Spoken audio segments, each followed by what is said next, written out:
도움 말씀 주실 분이죠. 글로원 파트너스 이성웅 이사님과 함께합니다. 이사님 안녕하십니까? 네, 안녕하세요. 네, 반갑습니다. 첫 번째 이슈로 바로 넘어가 보도록 하겠습니다. 어제 우리 시장 같은 경우는 기관의 매수세가 좀 강하게 들어와 주면서 시장이 그나마 좀 상승세를 보이는 모습이었는데요. 오늘 장은 또 어떨지 궁금은 한데 일단은 확실히 1분기 실적이 본격적으로 시작된 만큼 실적 시즌에 대해서 대비를 하고 있는 분들이 많으신 것 같습니다. 오늘 장에 대해서 저희가 짚어봐야 될 첫 번째 포인트 어떤 포인트일까요? 네, 전일 같은 경우는 시장 흐름이 모처럼 종가까지 좋은 흐름이 나타나는 모습이었고요. 부진했던 대형 IT, 삼성전자 같은 경우도 반등세가 나타나는 모습이었습니다.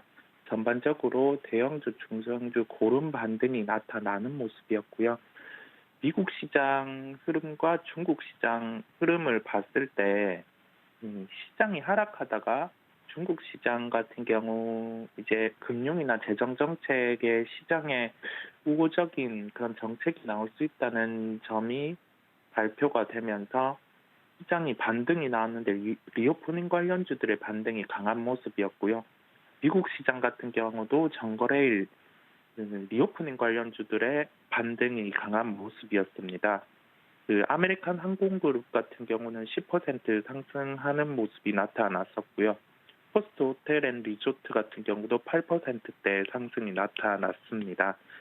이 부분에서 볼 수 있듯이 시장이 하락을 하다가 반등에서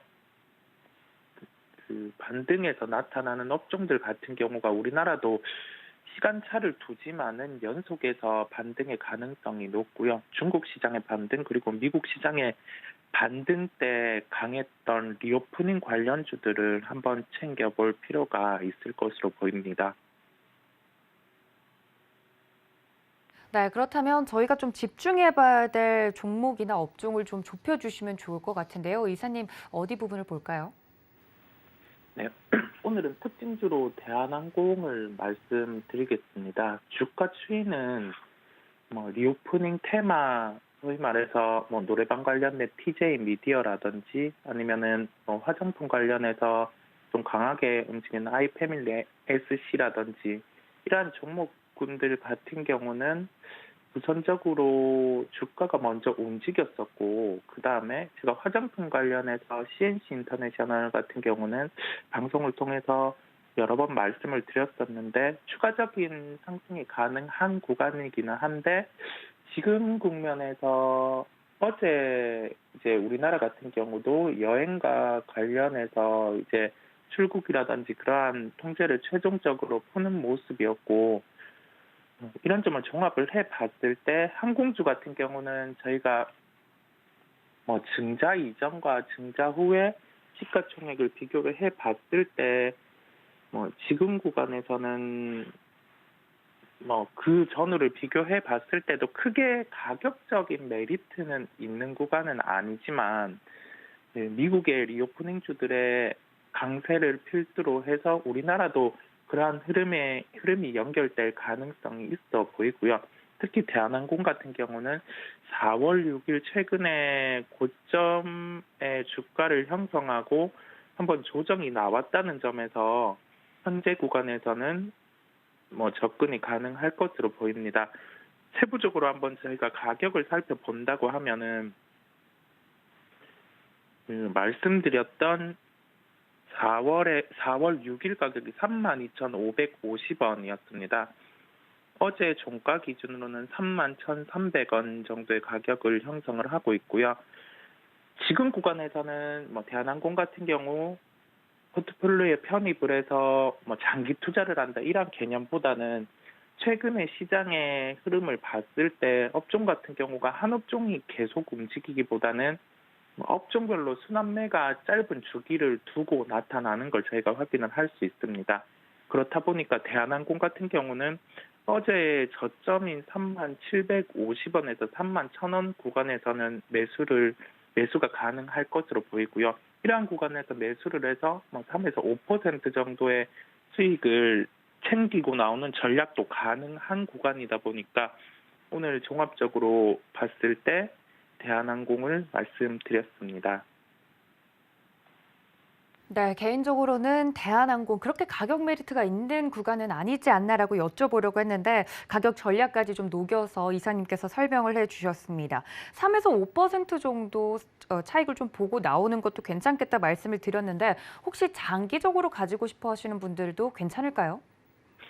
아, 장기적인 투자 관점에서 봤을 때 저희가 그 리오프닝 업종 자체가 전반적으로 선반영해서 오른 측면이 있습니다. 그런 측면이 있고, 그다음에 리오프닝 중에서도 만약에 엔터 업종 같은 경우는 이 분기 실적의 성장이 명확하게 확인이 될 수 있다 보니까 저희가 조정 국면, 소위 말해서 고점 대비해서 한 20% 정도 조정이 나온 구간에서는 분기 실적의 훼손이라든지 아니면은 뭐 기업의 특이하게 주가에 훼손될 만한 사항이 없다고 하면은 좀 중장기 투자 관점에서 접근 가능한 구간인데, 대한항공 같은 경우는 일단은 그 언급해 주신 것처럼 가격 메리트가 아무래도 뭐 5개 항공사의 증자를 감안을 했을 때에 할인이 돼야 되는 주가 수준보다는 올라와 있는 상황이거든요. 그렇다 보니까 첫 번째로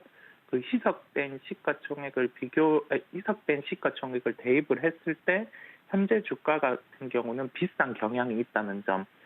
두 번째로 뭐 화물 부분의 실적이 코로나 때 좋았고, 이 부분의 실적 같은 경우가 위드 코로나 시기, 그 다음에 코로나가 끝나는 시기에서는 화물이 줄어들고 여객이 회복되면서 본격적으로 실적 같은 경우는 이제 여객의 중심으로 넘어가서 기존보다 실적이 나아진다는 이야기인데, 그 부분도 이제 합당한데, 리오프닝 관련 업종이 주가가 기대감이 반영돼서 올라온 상황에서 이제는 좀 다음에 분기의 실적을 보고 본격적으로 실적에 반영할 가능성이 높은데, 저희가 그런 여행객의 회복 같은 경우는 코로나의 단계에서 이제 최종적으로 정점에서 회복이 될 가능성이 높을 것으로 보이거든요. 이번에 국토부에서 발표한 저희가 1단계, 2단계, 3단계에서 그런 해외에 나가고 우리나라로 들어오는 그 여행객의 최종적인 그 3단계 같은 경우도 10월이라는 그런 코멘트를 했었다 보니까 분기적인 실적에서도 예상치보다는 조금 변동이 있을 것 같습니다. 그렇다 보니 그 실적 측면이라든지 그런 점을 종합을 해 봤을 때 현재 구간에서는 뭐 포트폴리오 편입을 해서 장기로 가지고 가기보다는 뭐 수익률을 정해놓고 매매 관점이 나을 것으로 보이고요. 가격적으로 봤을 때 한 28,000원 구간 그 정도로 하락이 나왔을 때 같은 경우는 현재 가격에서 한 10% 정도의 하락이 나온 경우거든요. 그 정도는 이제 증자와 관련된 희석도 감안되는 부분이 있고, 그 고점 대비해서 가격 메리트까지 반영되는 구간이 28,000원대다 보니까 그 정도의 조정이 나왔을 때, 그리고 그 정도의 조정이 나온 상황에서 기업 기업 혼자만의 특별한 그런 가격 조정 요인이 없다고 하면은 그때는 장기로 좀 편입을 해서 가도 될 것으로 보입니다. 네, 말씀해주신 대한항공에 대해서 장기적인 전략은 어떻냐라고 여쭤봤을 때 답을 좀 들어봤습니다. 가격선까지 어느 선까지 내려오는 게 더 좋을 것 같다라고 이야기를 좀 콕 집어서 해드렸으니까 투자자분들도 이 점을 좀 유념해 두시고 매매해 보시면 좋을 것 같습니다. 자, 두 번째 이슈로 좀 넘어가 보도록 하겠습니다. 러시아와 우크라이나 사태가 좀 장기화되면서 어제 우리 시장에서 또 올랐던 업종을 보면 철강주가 웃었습니다. 철강주 관련된 종목들이 다 급등이 나와줬는데 관련돼서 테마주 중심의 강세가 이루어지고 있다 말씀을 해주셨는데 철강주 테마 그러면 끝나면 또 옮겨갈까요? 궁금한데요, 이사님. 네, 그 전일 같은 경우는 이 러시아의 그런 가스 관련된 에너지 부분 중에서 가스를 이제 미국이 뭐 EU에 수출하는 그러한 부분을 전체적으로 통제를 하겠다 그런 얘기가 있었다 보니까 중소형 철강사들이 강한 모습이었고요. 이 중소형 철강 테마 같은 경우는 이게 통상 테마에는 강한 종목이 1등주를 형성을 하고 나머지 종목들이 따라가는 경우가 있는데 이번에 중소형 철강의 테마군으로 형성된 그런 종목들은 그 러시아 우크라이나 이슈로 촉발된 그 에너지와 연관된 그러한 패권의 다툼 그리고 그 부분에서 수혜를 볼 수 있는 그 특정 철강 부분과는 연관이 없다 보니까 이게 테마가 짧게 마무리될 가능성이 높습니다. 여기에서 생각을 해볼 건 러시아 우크라이나 이슈 부분이 가장 큰 게 아무래도 에너지와 관련된 부분이거든요. 그 천연가스라든지 그런 원유와 관련된 러시아와 그 유럽 간의 그러한 부분에서 이제 미국이 본격적으로 개입이 되게 되면서 이 천연가스와 그다음에 뭐 원전, 신재생에너지 이런 부분을 통틀어서 뭐 에너지의 하나의 패권의 그림으로 나타날 가능성이 높을 것으로 보입니다. 그렇다 보니까 저희는 여기에서 중소형 쪽 테마나 그런 부분은 이미 시세가 난 상황이고 실질적으로 이게 에너지 부분이 변화가 된다고 하면은 실적과 연결되는 기업을 찾는 게 중요하겠고요. 어제 같은 경우 이제 미국이 그 러시아와 유럽을 연결을 했던 그러한 천연가스의 배관 같은 경우를 이제 미국이 유럽을 통해서도 연결을 할 수 있는 그러한 코멘트를 했습니다. 연내 어느 정도 규모로 하는지도 구체적으로 얘기를 했었는데요. 그렇다고 하면은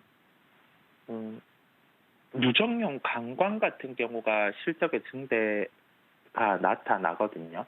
근데 유정용 관광 같은 경우는 쿼터제라고 해서 미국에서 해외로 나가고 들어오는 그런 분량 같은 경우도 정해져 있는데 우리나라가 약 30%가 안 되게 그런 할당이 되어 있습니다. 이게 늘 관세로 뭐 덤핑 요소도 있고 했지만은 올해 초 기준으로 덤핑 요소도 제거가 되었고요. 미국 내에 유정용 관광 가격 같은 경우도 전년 동기 대비해서 40%가 올라 있는 상황이다 보니까 저희가 지금 국면에서는 그 철강과 관련된 중소형 테마를 보기보다는 그 유정용 관광 사업을 하는 업체, 그 중에서 이제 실적과 연결될 수 있는 업체를 찾아서 살펴볼 필요가 있겠습니다. 네, 말씀해 주신 것처럼 철강주라고 해서 두리뭉술하게 접근하기보다는 좀 세밀하게 분석해서 종목별 접근이 필요해 보이는데요. 오늘 준비해 주신 특징주는 어떤 종목일까요? 네, 오늘 말씀드릴 종목은 태아제강입니다. 유정용 강관 사업을 하는 업체인데 이게 미국 쪽으로 수출이 우리나라에서 수출이 나가는 구조에서 태아제강 같은 경우는 유정용 강관의 매출 비중이 총 30%입니다.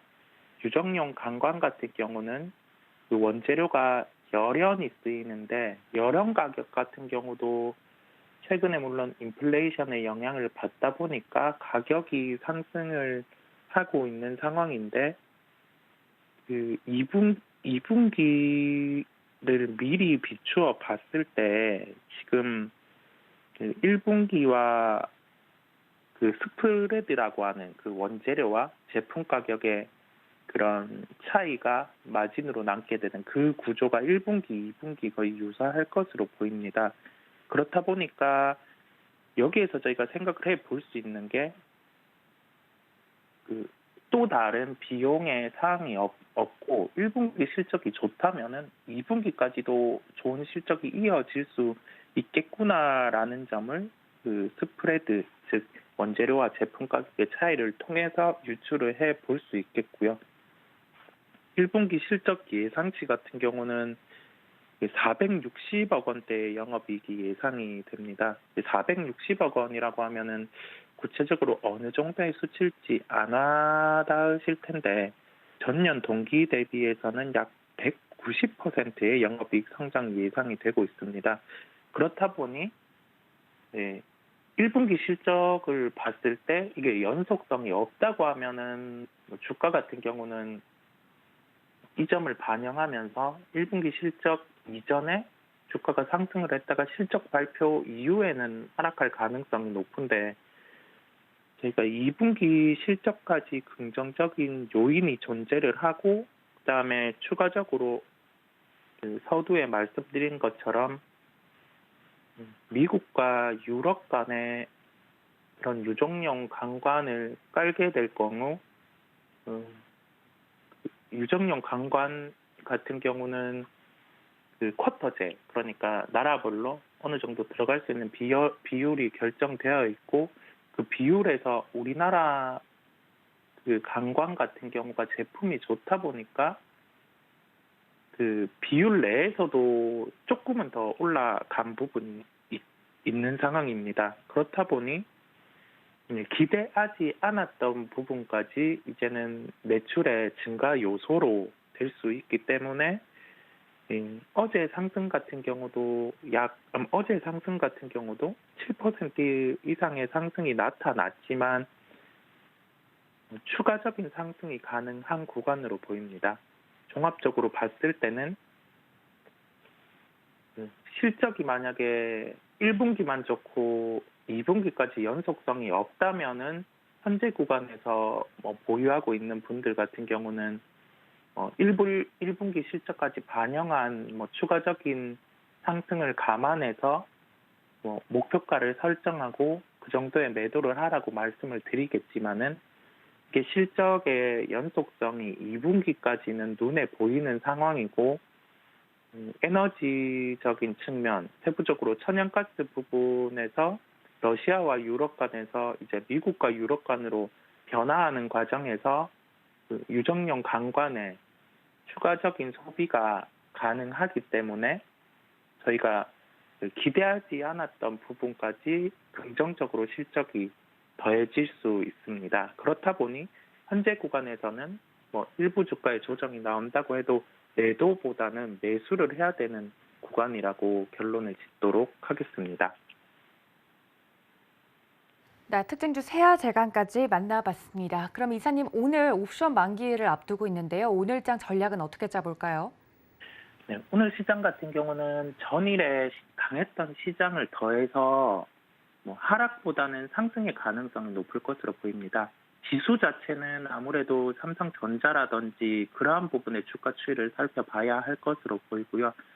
장 초반부터 외국인 매매 같은 경우의 동향을 살펴봐야 할 것으로 보입니다. 통상 장 초반부터 30분 정도까지의 외국인 매수 매도 같은 경우는 시장의 마지막까지 연속해서 나타나지 않기 때문에 장 초반의 시장을 한번 살펴볼 필요가 있겠고요. 한 10시 반 기준으로 해서 본격적으로 외국인 매수가 한 800억에서 1000억 정도 거래소 기준으로 나타난다고 하면은 장 막판까지 매수가 나타날 가능성이 높기 때문에 저희가 두 부분의 수급을 놓고 오늘은 살펴볼 필요가 있다고 보입니다. 아무래도 전체적인 옵션 만기의 포지션이라든지 그런 점을 감안을 해봤을 때 큰 하락보다는 보합이라든지 상승의 가능성이 높아 보이고요. 그렇다 보니까 시장에 대해서는 지금 어제 부분부터 다시 또 바뀐 경향이 있다 보니까 약간의 시장은 다시금 중립 이상으로 살펴보면서 대응을 할 필요가 있다는 결론입니다.